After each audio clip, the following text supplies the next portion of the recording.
রাজধানীতে মানুষের চলাচলের ফুটপাত রাস্তাগুলো দখল করে দোকানপাট বসানো হয়েছে। এতে জীবনের ঝুঁকি নিয়ে চলাচল করতে হচ্ছে নগরবাসীকে। সকাল থেকে রাত পর্যন্ত চলছে এভাবে ফুটপাত দখল করে ব্যবসা। দুর্ঘটনার পাশাপাশি যানজট আগের চেয়ে বৃদ্ধি পাচ্ছে। রাজধানীর মিরপুর, কারওয়ান বাজার, গুলিস্তান সহ বিভিন্ন জায়গায় এরকম দৃশ্য দেখা যায়।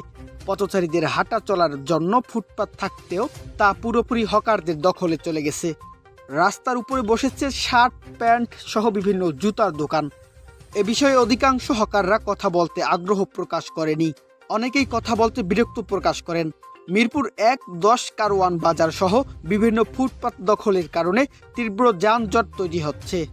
চলাচলের রাস্তা বন্ধ হয়, প্রধান সড়ক দিয়ে চলাচল করতে হচ্ছে সাধারণ মানুষদের, যার ফলে বিভিন্ন দুর্ঘটনার পাশাপাশি নগরের সৌন্দর্য নষ্ট হচ্ছে। মিরপুর থেকে হোসেন আলী আকাশের পাঠানো ভিডিওচিত্রে রিপোর্ট।